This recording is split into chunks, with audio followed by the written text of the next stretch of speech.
Thank you for listening to this Podcast One production. Now available on Apple Podcasts, Podcast One, Spotify, and anywhere else you get your podcasts.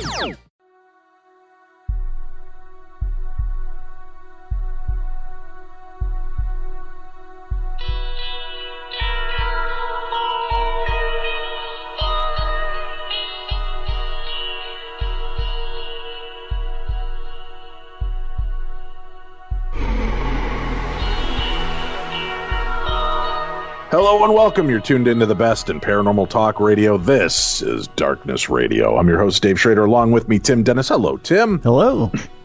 Listen, man, exciting things are going. We've got a lot popping. I've been working on a super secret project for Travel Channel, and hopefully they'll be releasing that information soon. But keep watching Travel Channel updates, folks. You can follow them on Instagram, Facebook, Twitter, and find out what's going on. But we've got a couple of cool specials coming up that I'll be a part of, and I believe one is going to be airing possibly even this week. So keep your eyes peeled for that. We've got a lot of other cool things taking place as well, and looks like back on the road filming for the Holzer Files. Nice. So the world is opening, Tim. That it is, yeah. Yeah. Scary and opening, but it's opening slowly. We'll see what happens. Speaking of the Travel Channel and the world opening back up, the world is opening back up to us tomorrow, Tim. A brand new series debuts on the Travel Channel, Buried Worlds with Don Wildman. Oh, yes. And yeah, I had a chance to watch the first episode, and with my fascination in vampires, I love this kickoff episode, first of all. But the series looks fantastic, and we've been a fan of Mr. Wildman's for a while, of course, with Mysteries at the Museum and his other programs he's worked on. And he's joining us today for the first time ever on Darkness Radio. Don Wildman, Thank you for being here, sir. Oh, it's very nice to be here. Thanks for inviting me. I really appreciate it. Well, it's great. I mean, the series kicks off tomorrow. You've got this first episode where you are out in search of information regarding vampire legend, lore, and belief systems. And, I first of all, I love the filming. It's beautifully done, beautifully shot, and the story thread is great. Were you surprised, though, I mean, going out into the world, 21st century, to realize that there are still cultures that don't just talk about this in the past as, part of our heritage, but still believe in these elements of the high strangeness and supernatural elements like vampires? We're going to have a very good conversation right now because this entire series was a gigantic surprise to me anyway. Then we went out there and found amazing things that I'm not just saying that because I'm selling a TV show. I'm like, I was not expecting anything that happened to me to happen to me. And it was one revelation after another all over the world. And the episode you're talking about is primarily Bulgaria. And it was, we went looking for, here's the thing, I got to back up here. First of all, can you hear me fine? You're coming through great. Yeah. Perfect. Okay. Sorry, I'm one of the millions in their, houses not knowing if I'm really communicating. So listen, I've been with Travel Channel for a long time. And first of all, big fan of the Holzer Files, by the way. Thank you. And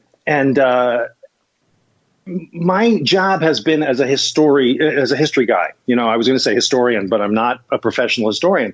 That's my gig. Like, I visit worlds that I'm not an expert in and ask the questions that sort of ordinary people would ask in hopefully some sort of educated, tone of voice. So I was starting a new show with Travel, which was kind of in the line of other shows I've done in the past where we sort of went underground and did tunnels and stuff like that. And it was sort of on its way to being kind of a straight history show.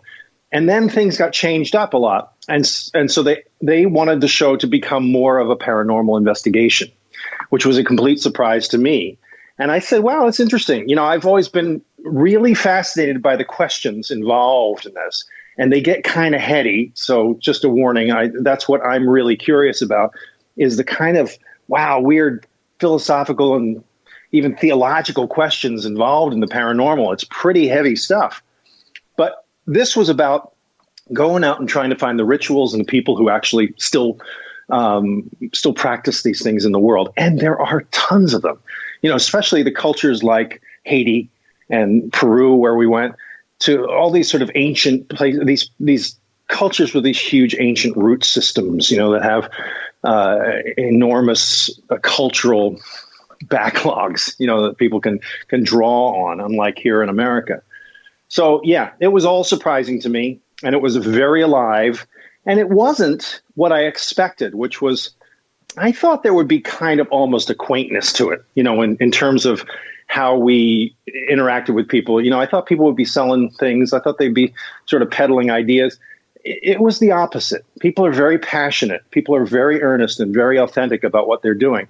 By and large, of course, there were exceptions to the rule, but sure, I was totally surprised and delighted by the experience of learning an entirely different way of looking at the world, which is what I find so fascinating about it. Buried Worlds with Don Wildman premieres on Travel Channel Monday, June 8th at 9 p.m. Eastern and Pacific. And it's a quest that flips the switch on the paranormal and the supernatural, shedding new light on the dark origin of legends and myths. And first of all, I got to tell you, as a guy who's been doing this for 14 years now on radio, I appreciate your tact in the way you dealt, especially in this first episode, with the people who have these beliefs.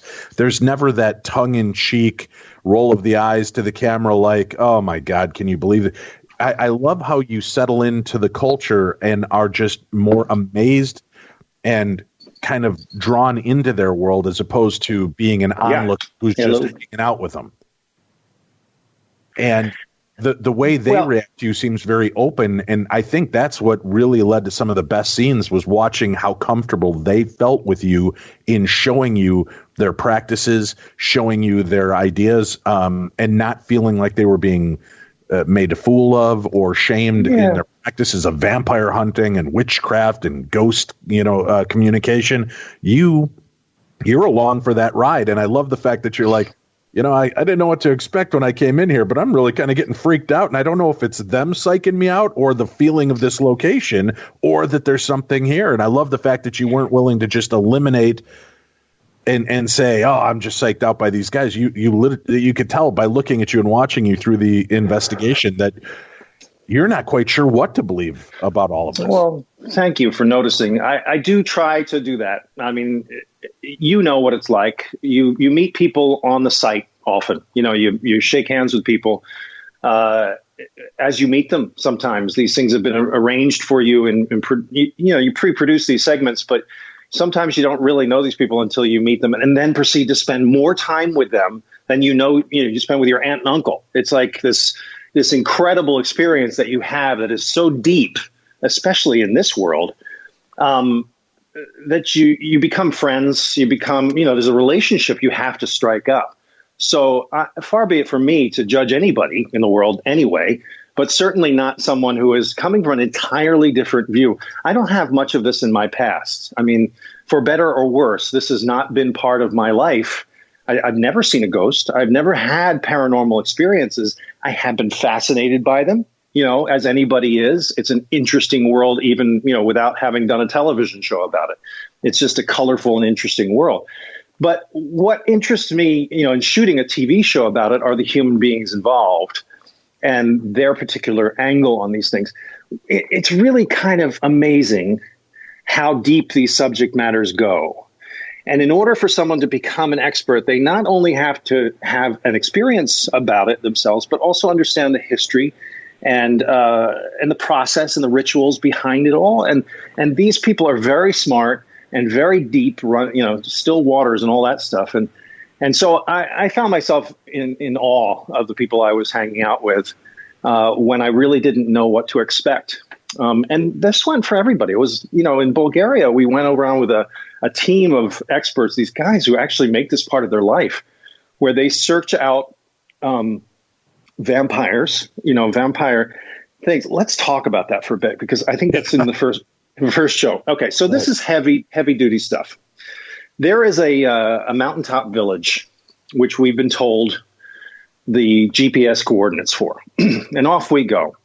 Now, if anybody doesn't understand how TV is done, you wake up at 5 o'clock in the morning, you your DP, your director of photography, sound guy, etc. This small group of you meet groggily in the lobby room of your motel. They're not fancy places. And off you go in the car to some unknown spot. Well, in this show, in this series, these unknown spots we're meeting a vampire team. And you're like, I don't even know what these guys do, let alone, are we expecting to find a vampire? I mean, these are literally the questions that are going around the car as we're driving along at 8 o'clock in the middle of nowhere in Bulgaria. And then sure enough, the coordinates lead us all the way up this winding road to a truly creepy mountaintop village. There's nobody there. It's abandoned. These are all 19th century hovels, farmhouse kind of things. At some point, there was some lively village up there that belonged to sheep herders or somebody like that. Well, the rumor is, and the thread we've pulled on here, is that there's a problem in the surrounding villages. They've been finding animals that have been slayed in the forest. They've been finding their animals getting sick and all this kind of stuff. And the rumor is that there's some sort of force up there, a malevolent force, which in this part of the world, Bulgaria, Romania, often gets called vampire. It's sort of a general term, I think. They didn't really, we're not talking about Count Dracula here. We're talking about a dark force. So we have met these men, 3 of them, who come from Sofia area, I believe it was, and they drive up and meet us in this area. Totally delightful people, completely different kinds of people. One guy's sort of a militaristic, sort of a tough guy. He's actually a very sweet man, but sort of looks the part, a sort of professional wrestler type. And then there's another guy who's kind of artsy, sort of wayfish, and a third guy who's sort of, your average build and all the rest. But they're very different kind of personalities. They barely know each other, but they know each other from this community. And they meet up, and they have a whole bunch of rituals that they go through. And what we're doing in this village is we're trying to find evidence that there was truly something spiritual happening here, something paranormal happening. We meet at 4 o'clock in the afternoon. It's going to be a nighttime ritual. Together, we begin to move around the house as soon as it's dark.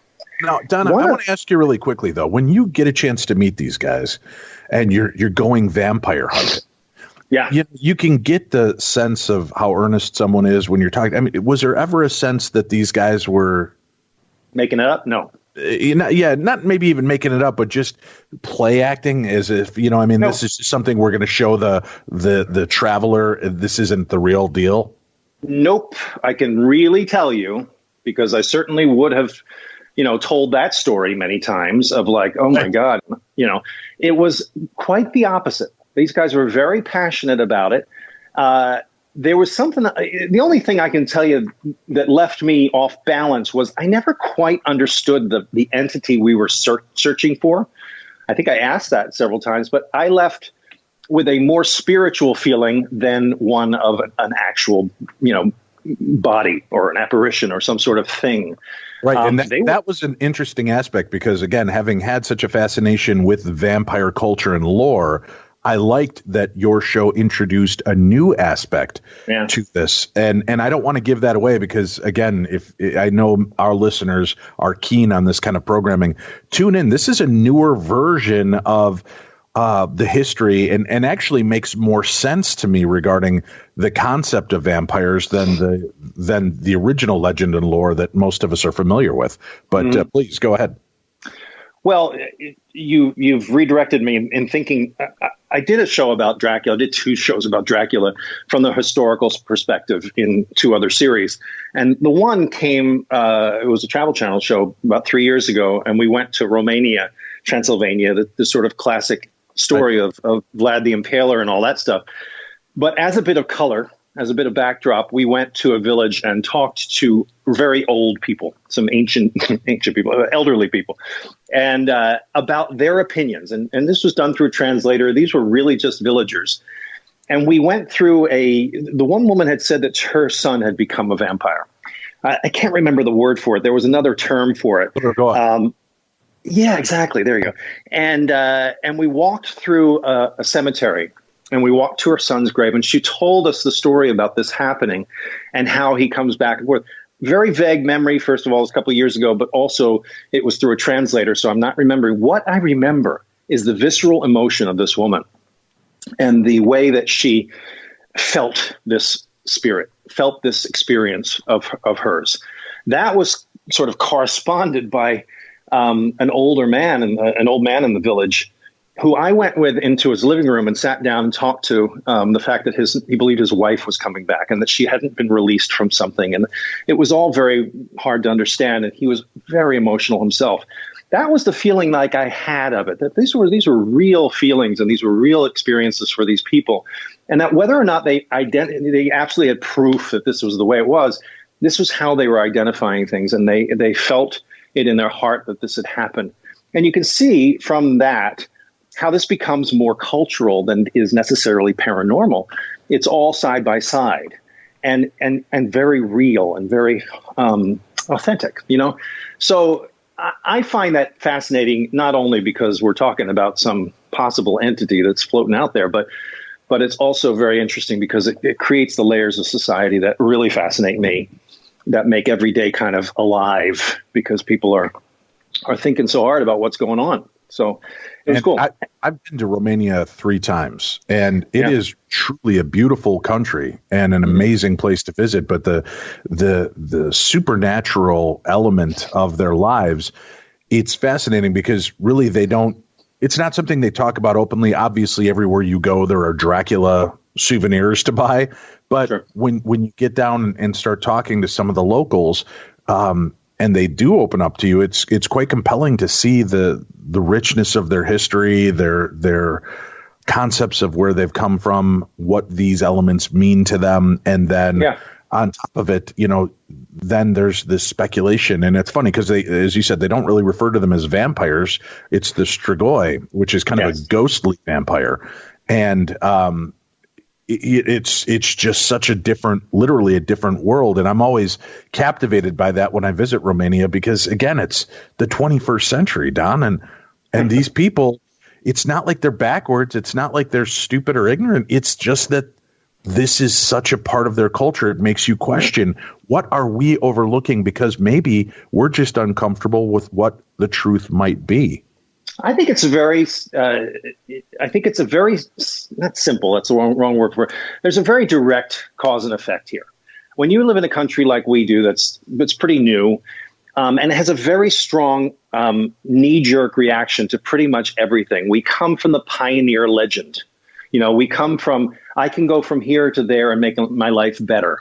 There's always new, right around the corner. When you are raised, especially in poverty, or at least in very simple conditions in those parts of the world, their knee jerk is much more spiritual, much deeper, and much more thousands of years of this has gone before them. And the sense of going somewhere else isn't part of life. And so it's more generational, it's more layered. And I think that's where all this is rooted in places like Romania and Bulgaria and stuff, certainly in the hill towns. That people have that feeling. But that's true of the American South and places like that there's much more of a sense of heritage, spiritual heritage, than certainly my world, which is outside of New York City. But I think that the myths that we live with inform our opinion of this realm we're talking about. And again, when you're out there, and I love the element for people, just so you know, it's not just vampire related. You've got the spiritual aspect of ghosts. You've got the vampire, and then even witchcraft and lore associated with this first episode. And it was really, it was really enthralling to kind of watch all of these things kind of marry together and see how, even though they're different sects of investigators or different sects of beliefs, they all have common threads that run through them. Yeah. And the way that they protect themselves, the way they engage the spiritual element, and the way that they try to eliminate these negative forces from the locations. At any time during these situations, was there ever anything strange? I know working on the Holzer files, it drives me nuts. I tell them I want a camera on my forehead because something's always happening off camera and nobody's pointing in that direction. Was there ever any weird element that you wish would have made it into one of these episodes that you saw firsthand that didn't get caught? Are you kidding? I mean, that's like all the time. Right. We were in, have you ever been to Matthews County, Virginia? Do you know what I'm talking about when I said it? Okay, so that's a name drop for the paranormal world that probably a lot of people know about. Matthews County is a Chesapeake Bay county in Virginia, not too far from Washington. It's in that world, kind of Hampton Bay, that area. And it's reportedly one of the most haunted counties in America.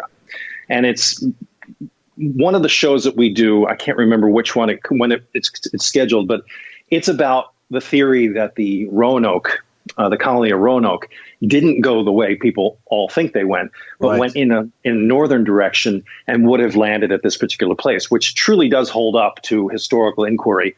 There's a lot of reasons to believe that this would have happened, and there's even evidence that they indeed came there, which we investigate and locate. But we went out with, I met with towns members. I had an AA meeting with town members who had all seen ghosts.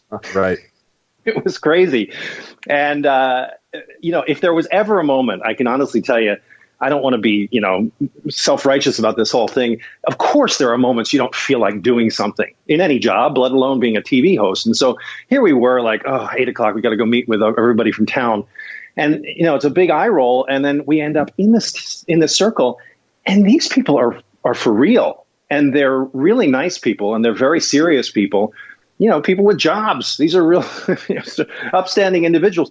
And they are all telling us that within this square mile of particular land within the town, everybody has had this experience where they've heard something or talked about something. This is just by way of your question. So we're down there in this plot of land down there, which is kind of a scrubby, swampy area that used to be much closer to the ocean. Therefore, it was more where the boats would land. And we had been there several times. We sort of overdid this particular site.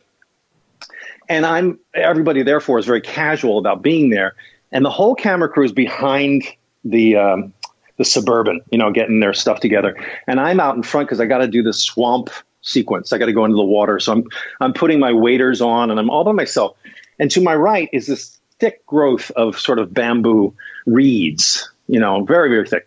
And as I'm getting ready, I hear kunk, kunk, kunk, the sound of footsteps, really identifiably human. It was not like there's a deer, over there. And it was only 5 feet to my right. And they continue on long enough that my producer comes around and says, so we're almost ready, that I go, do you listen to that? And we both hear chunk, chunk, chunk. And he says, oh, it's got to be a hunter, and walks away casually, right? And so I'm like, okay, it's a hunter, I guess. And I get all my stuff on and we go shooting. It's not until days later that I say, there was no place for a hunter in there. What's more, there was no hunter would be hunting next to a camera crew getting started without saying, hi, I've got a gun in my hand, by the way. It just wouldn't have, the unlikelihood of this particular moment would not have happened. And so I realized, oh my God, did I just have one of those experiences? Because this is the place where people talk about it. They not only talked about hearing things, they saw things. One of those people in that meeting saw a pirate ship float across his path while hunting, a full-on pirate ship apparition, and somebody looking at him from the deck. And I was, you hear that and you're like, what the hell? But these were the stories that these people told. And then I sort of had my own experience that you can possibly say, if I was more attuned, if I was more on it, I would, ironically, of course, I'm hosting a TV show about ghosts, you would think. But that was one of those moments that I'm like, God damn, that's the actual moment we needed on camera. And we missed it. So, yes, it happens all the time. That episode is Demon Woods. It'll premiere on Monday, June 22nd at 9 p.m. Eastern and Pacific. Remember, every Monday you can tune in, set your DVRs. And again, do us a favor, friends. When you set your DVRs, if you can't watch it live, which is always best for your favorite shows, make sure you watch it within the first 2 to 3 days of having it on your DVR so it counts towards the ratings and keeps your favorite programs on the air. Now, wow, I never knew that. Yeah, it's true. The ratings don't count after day 3, I guess, on our on all of the DVR boxes across the world. They like that first 3-day window, and then everything else is counted, but not really. Interesting. Yeah. So see, you listen to shows like this, you learn. That's true. Now, By the way, you come yes. highly recommended. I mean, the PR people that set me up were like, "Oh, you got to talk to this guy. He's great." So whoever is listening to you, I want you to know what a good reputation you have behind the scenes. I appreciate that. Tim, see, we fooled him, Tim. We fooled him. Yes! They've convinced Don Wildman to do our show. Don doesn't realize you and I are just on a couple of tin cans with a string between us playing on our Play School audio recorder. Well, now, Dave, they're high-quality steel cans that we got from the 40s from some rations, some sea rations that we got from the Army. So, yeah. Yeah, unfortunately, we had to empty them out during the COVID crisis. We did, yeah. But here and amongst you. Yeah. Now, do we have? Sorry to interrupt you. Do we have time to talk now? Because before we get off, I have to give you my theory about the paranormal. So don't let me forget about it. No, right? we have plenty of time. We've got another half an hour together. So please introduce us to your theory of paranormal before we take a quick break. Well, I'll tease it because it needs some more time than that. I just have a theory, which I constructed, in the back of a van going around the world studying something I'd never paid attention to before very much, which was ghosts and paranormal stuff, that there is really completely an explanation in my mind for this. At least it is a gateway to an explanation, and it has everything to do with science, which was what was refreshing to me. Here I've been, like everybody else, grows up with the sort of mythology, the Hollywood idea of ghosts and paranormals and evil. It's always evil. And I was like, I don't buy it. I can't do a TV show about it because I just can't pretend that I'm just going to be acting, horror all the time. And I don't want to. So what's the real reason behind this stuff? And so day in, day out of this stuff, country after country, I started saying, you know what happens? They have figured out that existence is beyond our understanding. Never mind paranormal, the actual string theory world, the whole of this thing. The bottom line question of the Big Bang. Okay, I buy it. I do. I'm a believer in science. But what happened before that? What was there before? Like those questions, those big target questions of existence come right back to paranormal thinking in my mind. And that spirits are either able to pass into that realm, which exists according to physicists at Columbia, or they can't. And they can't because something has gone wrong, that they're not able to sort of meld with the energy of the universe, at which point they sort of bounce off of it. And those are the spirits that we're running into in limbo before they're able to sort of disappear into that thing. And I don't know what would energetically prevent them from going, but perhaps it was some human issue unresolved, as was covered in so many of the Holzer files. But that would be the bump in the road, in my mind, that would keep something in limbo, because otherwise it would just pass on. And those are the vast majority of human spirits you've never heard from again. Why? Why wouldn't they all be running around having a good time? They would, because they're gone. They peacefully passed into that string theory world of existence. Does this hold up to your thinking at all? I like it. Yeah. I mean, we're always open to these newer concepts, and where I started 14 years ago in believing what ghosts are to where I am today, it follows right into that, because Tim and I have been discussing for years more of the string theory concept of what a ghost is and what are we bouncing into. And is it necessarily even a dead person? In 1930 in this house, is the owner of that house seeing strange shadowy figures walking around that is just reflections of us from the future, and they're seeing it through the ripples of time? I'm not sure. That's what's so fascinating about this, and I don't know that there's any one right answer. It may be elements of each one. I just think that the truth of existence, everything we operate with in our temporal lives, is sensory based, is human based, and we judge all that on the rise and fall of the sun every day. Like, there's really very specific things that dictate our understanding of existence, and they're all human based. Once you take that away, that earthly existence away, you're into an entirely different realm that starts talking about all that stuff. If you stripped away all of those things, it's a very strange thing to happen, And so I think there's this sort of middle ground that is that place, because there's just too much. It's almost like the alien thing. There's too many reports not to acknowledge the fact that it's true to some degree. You know, not every single thing, of course. And yes, there are discs flying around that people take pictures of, but there's just so much undeniable reportage of this stuff that you can't believe it's not true to some degree. Same goes for the paranormal. You know, too many smart people have seen ghosts to say it's not true. I love that it's a mystery. I totally do. I think it will probably always be a mystery because the ideas of existence that we're talking about are too far afield to ever, you know, grapple with for real. But, and thus TV shows can be made forever and ever. Thank God. Amen to that. You know, the one thing I will say before we bounce into break, though, it's interesting to me because, you know, I follow that narrative and that thread. But the problem is then you see how there's this division line, let's just say in our country right now, and not taking a side, not asking you to take a side, but there's a division line. People are either for or against the way leadership works, and people will see what they want to see depending on what the belief system is that they brought into the situation. And that makes me wonder about the paranormal. I mean, where some might see, this is glaringly obvious that what this person is doing is completely insane. Other people are saying it's glaringly obvious that what that person is doing is exactly necessary. And to both sides, they're right. And it's much like the supernatural. That's why I always wonder, you know, I mean, does it fall under that umbrella of there are so many people experiencing it, therefore we can't just dismiss it? Or can these people be wrong? Is there something else going on? And it's hard to say. I wish there was. Well, you got Harry Houdini, you know, just right debunking people all over the place. And I don't know. I come from a very sort of logical family, and I, you know, my background was to sort of learn enough to enjoy it and then dismiss it because it doesn't work in your own reality.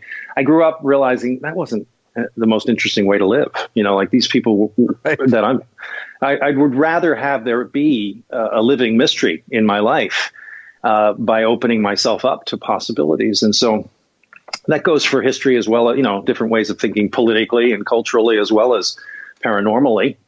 But that's what we're talking about now.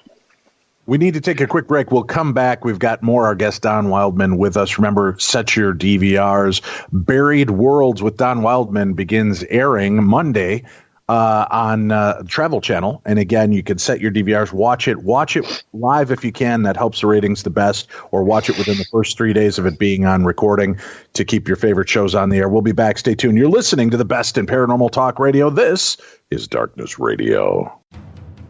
Hey, hey, hey, this is NFL Hall of Famer Ray Lewis. I'm excited to announce the launch of my new podcast, Everyday Greatness, the Ray Lewis Podcast. I'll be talking with friends, family members, old teammates, athletes, celebrities, moguls, and guess what? I'll be talking to you. Listen, this is all in the search for everyday greatness. So I'm asking you to come along with me on this ride. Download new episodes of Everyday Greatness, the Ray Lewis Podcast, every Friday on Spotify, Apple Podcasts, and on podcast1.com. It's not what you have, it's what's inside of you that actually inspires greatness.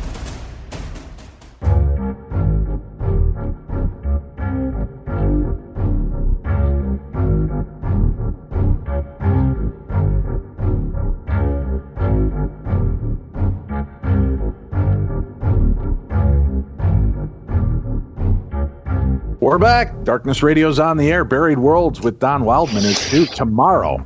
That's Travel Channel, Monday, June 8th. And for those of you listening after the first episode is aired, thank God the Travel Channel likes to replay their programs. I'm sure you'll find a replay of it, but set your DVR so you don't miss any further episodes of the program. We started talking about the premiere episode with the vampires and kind of all that went into that investigation. You touched on the Demon Woods episode, which will premiere on Monday, June 22nd, talking about the lost Roanoke colony. You've got a lot of great series episodes. Voodoo's Dark Magic, the Nazi supernatural weapons, Temples of Doom, Devil's Swamp, Curse of the Druids, Curse of the White City. So you've got quite a bit in this. if you look back on it right now, after having had a little chance to be separated from what you did, is there an episode that's really kind of sticking with you even more now that you've kind of had a chance to marinate in the experiences and the history you uncovered? Yeah, well, I guess the final one is the Honduras one, but that's a very long story, and I'll get to that in a few minutes.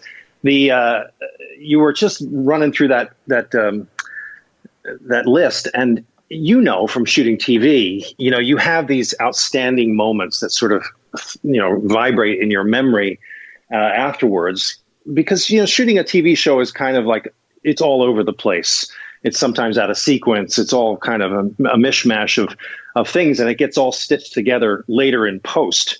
So I remember experiences more than I remember episodes. One experience that just leapt to mind. I feel like I'm in therapy here because that's what you do in therapy. I want to talk about my father. This was in Ireland. Okay, so there were episodes in Peru and Bulgaria and, really hinterland stuff. And then there's Ireland outside of Dublin. Well, this is a very first world. And so I was, expecting kind of to sort of visit these stories. And it was also Celtic curses. We were really telling a story. To anyone joining this conversation, I have to hasten to, put some context here. This was about a guy with a fascination about history going into the world of the paranormal and finding the context of paranormal stories within the history of these areas. Namely, where do curses come? Why are vampires, considered to be a force of evil in these places, and so forth? And how does that very present, very alive ritual or curse or whatever exist within the modern day place? That was kind of the gig I was on. And so when we went to Ireland, I was expecting more of a kind of friendly, here's a castle with a ghost. And then we went to Malahide Castle, which is about as much as everything I'm talking. Okay, Malahide Castle. Yeah. Thank you. You know what I'm talking about. Oh, I do. So that's a big time glamour spot. You want to get married in a nice place in Dublin, it's Malahide Castle. This place is groomed and very high end. And so they were very kind to us, and they do a lot of ghost stuff, which was surprising. And so we ended up there about 9:00 at night, and I'm alone. One day, I hope I have the wherewithal to write a book, because my experiences in all realms of TV are always the best stuff happens off camera. And you're hanging out with the security guys down at the desk while the camera guys are figuring out where the lighting is going to be upstairs. And what do? You talk like people, And I said, so what do you really, have you ever seen anything? Boom. They had stories to tell. Like, this guy's like, oh, kidding me? I was sitting here, a couple weeks ago, and I hear this bam upstairs. I'm the only person in the castle. He walks up there, he sees some shape go by, and he's like, oh, it's that one again. They're so casual about it. But they were absolutely dead on certain that this place was fully haunted and had been forever. They had seen things, had seen people, all kinds of stuff. So I go off with the guide, who literally is the guide. And that's sometimes a good thing or a bad thing. You don't want it to be too, you don't want her too good at it. You want a real person with a real experience. But this woman was just adorable, and she was very, very articulate. So it was a pleasure to be with her. And we go to the big dining room. Have you been there? That big dining room with the portraits? Yep. All right. So the story of this place, as you know, I'll tell everybody anybody else, is there was this entertainer, this MC, and he was kind of a dwarf. He was a small guy in the I don't know, Puck, exactly. He was in the 1500s, I think 1500s, right? And he would MC the after party of every big dinner they had. And during this dinner, or during his time there, he fell in love with this noble woman who was apparently very beautiful and a part of this family, and I think married and all the rest of it. But he was attached to this woman. And of course she couldn't love him back. So it's a story of unrequited love, and he commits suicide. He hangs himself off the balcony that he used to entertain from. It's just so amazing. You can't write this stuff. And so that was one of those stories that's like, oh, that's a good story, but that's like Charles Dickens or something like that. Except for the fact that my guide says, so I was running a tour through here 2 weeks ago from the time we were talking, And suddenly the candles on the candelabra flew upwards toward the ceiling, in the presence of all these people in the room. Right. And I said, well, wait a minute, right? Wait, you're telling me, I'm standing there with this candelabra in front of me, that one of those candles just spontaneously flew up to the ceiling. She said, not just one, but two. I'm like, what the hell? You're kidding me. Did that just freak you out? Did everybody scream and run from the room? She said I had a couple of strange reactions, but mostly everybody was, ready to embrace the fact that it was Puck doing what Puck does. That's just one of those things. But that was a story more about the guys in the security room, telling you behind the scenes what they experienced, which happens all the time. Right. And being out there, it was great. When we were in Ireland, every place we'd stop, what are you here for? Oh, we're investigating the paranormal. And this was just with our listeners that we go on these trips once a year with. Everybody had stories to tell you of Malahide Castle. Everybody's been there or has a family member that was there and had something weird happen. And in those instances, it's hard, right? You can't just, those are the stories, like you said earlier, you can't just dismiss it summarily because there are so many people from so many walks of life that would swear by it, that this legitimately took place in the location. Well, I got very comfortable with the idea, and I welcomed. Obviously, it was good for my job for me to be open to all this stuff. But I also saw, what, I'm just going to cave in here because it's a more interesting life if you allow this realm to exist and assume itself. The thing that's always freaked me out is like, if the ghosts exist, then do I need to be self-conscious? Like, is my father, my poor deceased father, hanging around? Like, how do you deal with that, as a real part of life? I mean, this is your world. So what do? Do you think in terms of it being around you all the time, or just something you can call up? Right. That's the $10,000 question. And I think it just depends on the situation. There are moments I'm sure hoping my mom's not standing around watching. So, we push that part of our concepts to the side. And I guess, it just, again, depends on what you feel the spiritual realm is. Are these people not always amongst us? But then you talk to mediums and psychics and sensitives and people who say that we are just surrounded constantly by that world. So it's impossible. Are we as visible to them as they are to the mediums, though? Are we coexisting on a plot of land, and to them we're the ghosts? We're there are ghosts, and we're constantly hearing these things, and it just is a recycled culture. I'm not quite certain. I'd like to think that really the spirits are there for when we call on them, instead of them feeling lashed to us that they are not able to move on. But with that, I can't explain why some areas are so, just saturated with supernatural activity.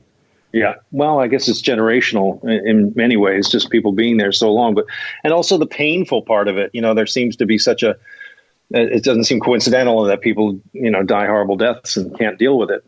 And that locks them in place or something, seems to be the case. Here's an interesting element I'll bring up to you, just as probably one of the first people we've spoken to on the show about it. One of our listeners sent in a really fascinating concept. Don, if I asked you, most ghosts that are seen, what time era do they seem to fall in? Most ghosts.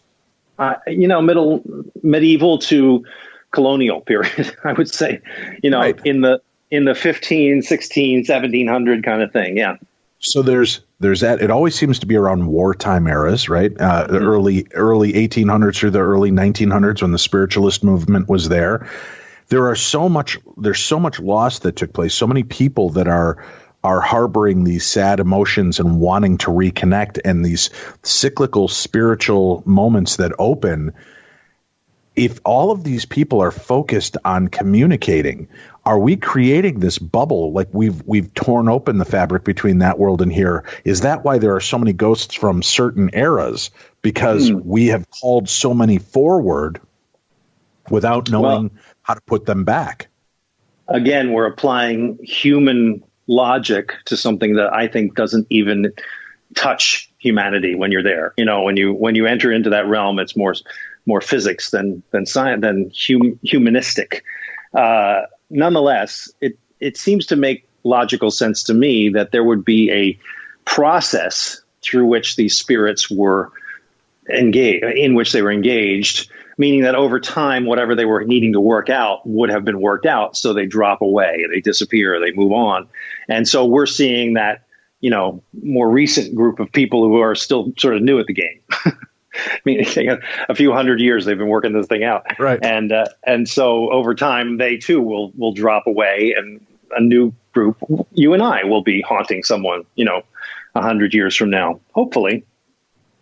Now, let's dive into some of the other episodes that you're looking at this season. And before we do that, though, since we're kind of on the supernatural element, do you have any concern for yourself that really kind of diving this deeply in, examining these things and opening yourself to this, will this start to call things to you? Do you have any concern for that going forward? Well, the creepiest thing of all was not apparitions or knocks in the night. It was the demonology idea. That's what creeped me out.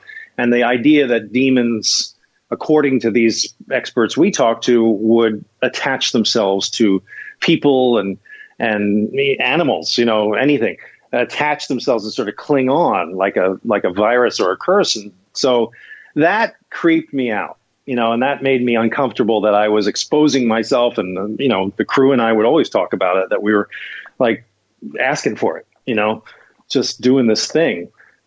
And we never did any kind of cleansing. We never did any kind of thing. Oh, that's not true. I should say that then in Haiti, let me segue to talking about voodoo. We did an episode in Haiti that was only the second episode we did. So it was all kind of figuring itself out. But I was fascinated by this because anybody who watches this show, I mean, the vast majority of Americans are only aware of Haiti in the most thumbnail sort of way. I was certainly one of them. And I consider myself pretty worldly. I've traveled a lot. And Haiti was off my radar, except that I knew that it was this impoverished place without, much hope, and all these sort of very dramatic ideas about it that were true from the news, but of course that's not the case in total. And so sure enough, we ended up in Cap-Haïtien, which is the city to the north, as opposed to Port-au-Prince, which is in the south. And it's a very old place. It's very colonial, and the original capital of Haiti back in those days. And we met a woman who was a very well-known voodoo priestess named Mambo Ingrid, and she had been friendly in a way of letting us into this world beyond that which most people get to. Certainly white guys from Northeast America don't normally traipse around this world. And they welcomed me in with a very cleansing ritual. As a matter of fact, there was a lot of water involved.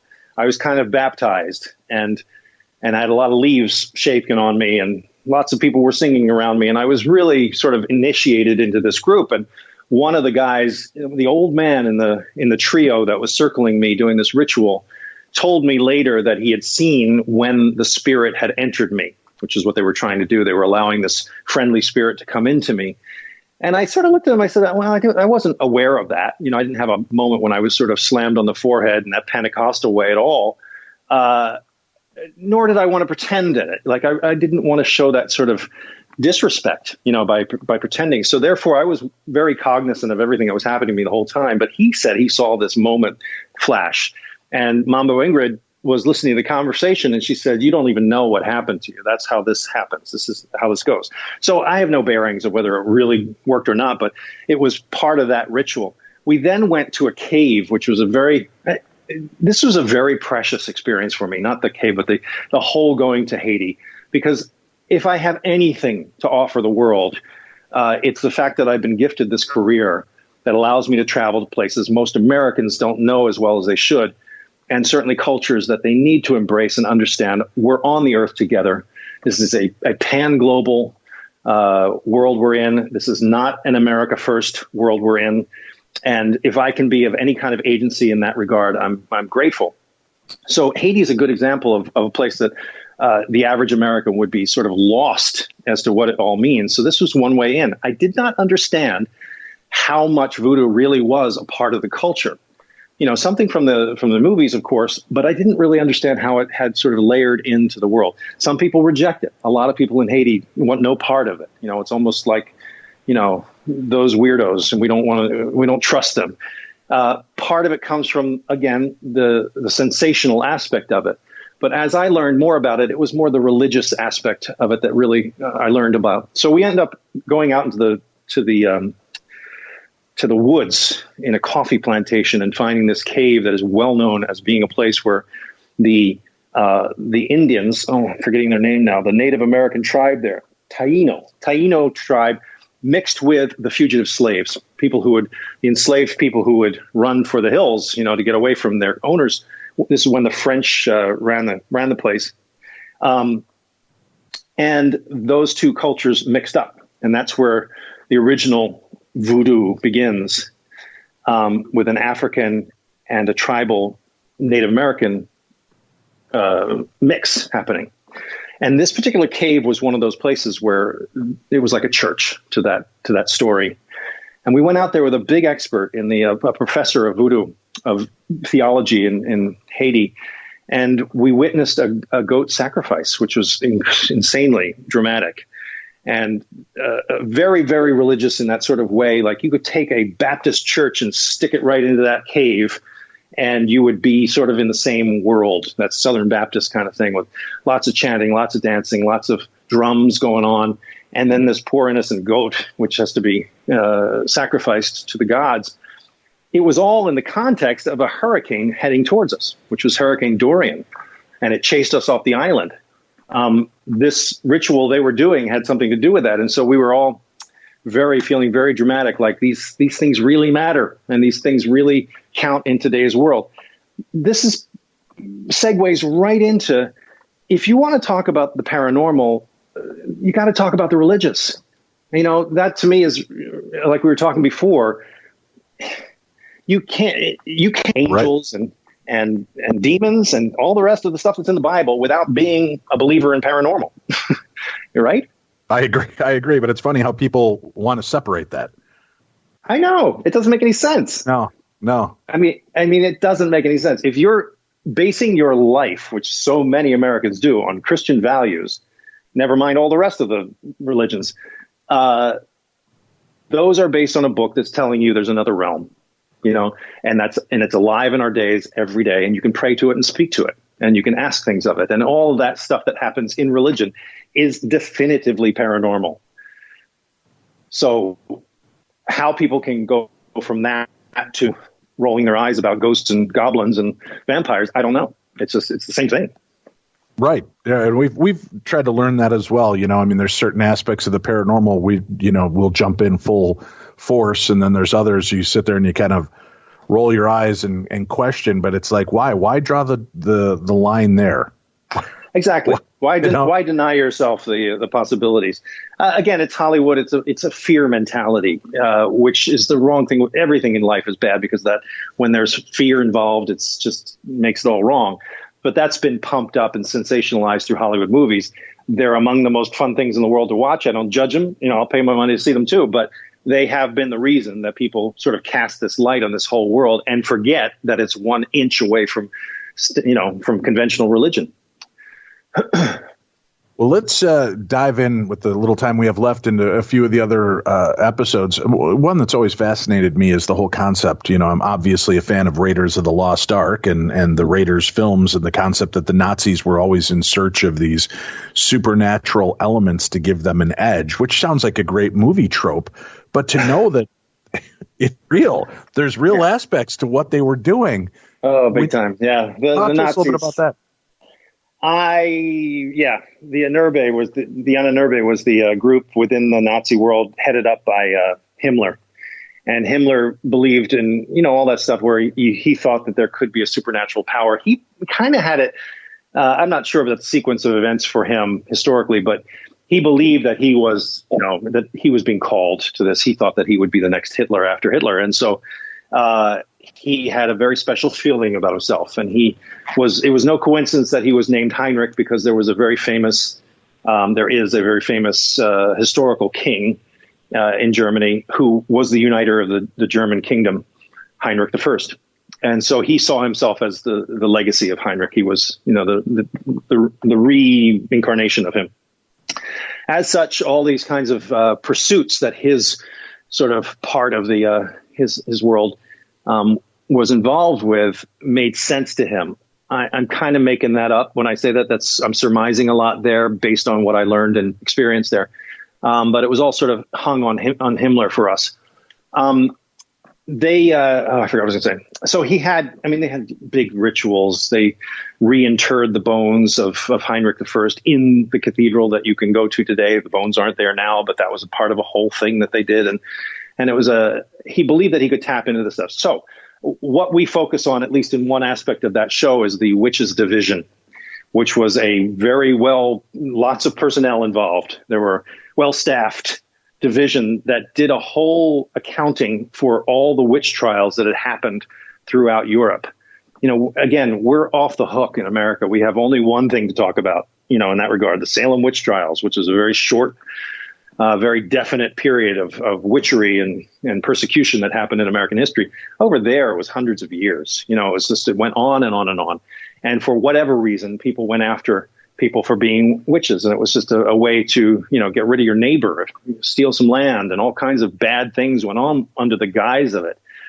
But the Nazis really suspected, or at least Himmler really suspected, that there was power involved in this. So he wanted to know all about this. And I was shocked when we went to the National Archives in Berlin, and found all these folders. There's just wealths of filage, big time records of all this effort that they made to find, to account for the witches, literally like name by name of all these witches that they'd researched around the German Empire and so forth, and how they died and what they were accused of. And all of this, all these records were being kept for the purpose of perhaps using this supernatural power for Nazi domination. They were very into it. They're not making it up with the Indiana Jones. They just made up the story. Right. Fascinating story. And to think, but again, you look back through all of our cultures, it's not so far-fetched. Well, it's far-fetched, but it's not so far-fetched to see that so many different wars, idea was to have something, an artifact that you would take forth with you. If it was the hand of a saint, the finger or the ear of a holy man or something, whatever could give you that edge going into war. And sure, the Nazis were just trying to stack the deck. But you look at what they accomplished and how devastating they were. It makes you wonder, were there aspects of darkness aside from that man can do to man that they were able to tap into? Yeah, you got to wonder. I mean, they were operating on a whole nother level of evil. It was very, you look at the machinations of Nazism, and it's so mechanized, it's so ordered, it's so systematic in everything they do. To me, one aspect of talking about Nazis is to say, this is what's wrong when you look at the world too definitely, when you decide how it's going to be, instead of accounting for all the process and unaccountability in the world and allowing that to flow through your life, being more open to things. The Nazis were the opposite. They were the worst example of categorizing human beings and punishing them as a result of the categories they fell into. That's just a mindset that we all have at hand in our lives. We all have our left brain. And when you let that take your life over, which is so inviting for so many people, you're in big trouble, because the world isn't like that. And so they took that to a societal level. They thought that they could remake the world as a result of it by applying all the principles of their idea of civilization, and therefore cleaning up the world and society to thrive under their way of thinking. That's just a strain of human thought that is very dangerous when taken down the road. And thank God it didn't work. Well, that kind of leads us into the Temples of Doom, where you uncover clues about a bloody sacrifice in these remote caves and evidence of a supernatural war. You're in Peru. Am I right? Yeah, I believe that's Yes, in Peru, Wildman investigates a deadly ancient cult by undergoing its most terrifying ritual. There you go. I don't name these things. I'm just in them. Well, this was an incredible archaeological. I mean, that sounds all dark and dangerous. It's actually an amazing show. One of the greatest experiences of my life was going to Peru. You can go to Peru and go to Machu Picchu and do all the southern part, which is amazing, and I plan to go back there someday. The northern part of Peru gets into the Amazon. It's very dry and arid, and it's not the fabulous tourism to do in the world.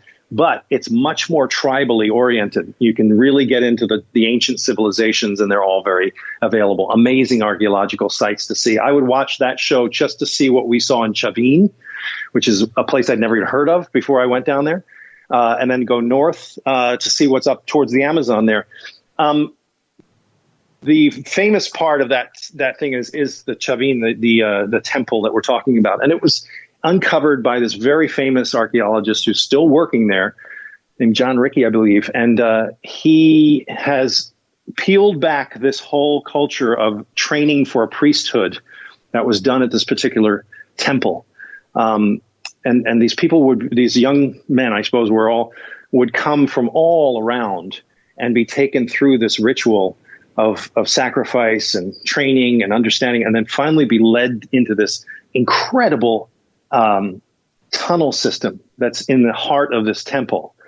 And in order to come face to face with the god, with the literal stele of the god that is in the middle of it, sort of a jaguar god, and that freaking thing is still there. It's unbelievable. Thousands of years later, it's still there, and it sits in the middle of this temple. And you go down these things. And what these guys were doing, I ran into this over in Turkey with actually a Greek thing that was happening there, where they would use tunnels to sort of freak people out.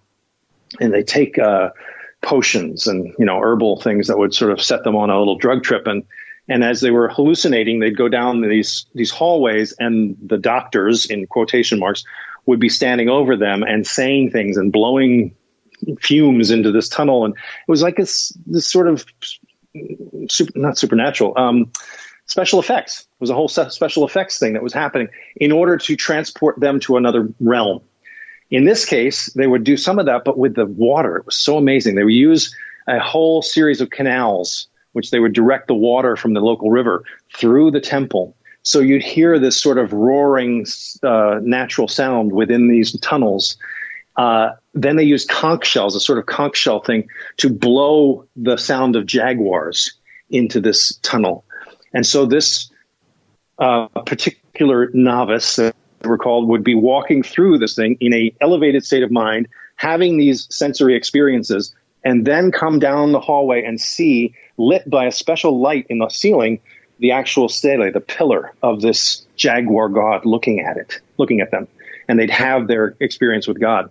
Then would you shake your fist in the air and start yelling, Kalima Shakti Di, Kalima? That's you must have watched the show. That's exactly what I do. No, just Temple of Doom reference there, folks. It's awesome, Don. I love the shows. I loved what you've done in the past. I'm looking forward to seeing you dive into our world deeper with the supernatural and the strange. Again, for you folks, it begins airing tomorrow on June 8th. You've got episodes Voodoo's Dark Magic, Demon Woods, The Nazi Supernatural Weapons, Temples of Doom, Devil's Swamp, Curse of the Druids, Curse of the White City, the 2-hour season finale, which will premiere on Monday, July 27th. Buried Worlds with Don Wildman is the series. Go set your DVRs for that now. Can I ask you a favor? Yeah, please. Can I just plug? I want to stay in touch with people on this show. I've been doing this stuff a long time, and this is new subject matter. So I'm just trying to learn how people think about it and what their experiences are. So I just wanted to plug my social media. So at Don Wildman is Twitter. And you can find me on Facebook easily, Don Wildman. I'm very personal about it, and I really will write you back. And what am I forgetting? Instagram. I think it's at Don Wildman on Instagram, too. And we'll have that on today's program, all of the different links to his social media. So you can reach out, contact him, tell him what your thoughts are on the episodes, your thoughts on these different paranormal concepts as well. And they're going to hate me. They're going to hate me They're not. Listen, if the rest of the series plays out as well as the first episode, I think you've got another hit on your hands. And I mean, I've loved Mysteries at the Museum, of course, and I just love diving into history like you do, and hearing all the strange elements of things that we take for granted or that we had no clue took place. We've only scratched the surface on our conversation, so I hope maybe we'll have another one sometime soon. Certainly. Well, let's, once the series wraps up, let's dive back in and take a look and even try to arrange some contact with the fans that want to ask questions regarding what you experienced in this first season. That'd be great. Thanks. Thank you very much. Thank you all for tuning in. Stay safe. And we will keep in touch with you. Remember to keep checking our social media as well for new upcoming projects, specials, and those Travel Channel specials I just mentioned to you. That's it for this week. We'll be back again next week with more of the best in paranormal talk radio. That's Tim. I'm Dave. This is Darkness Radio.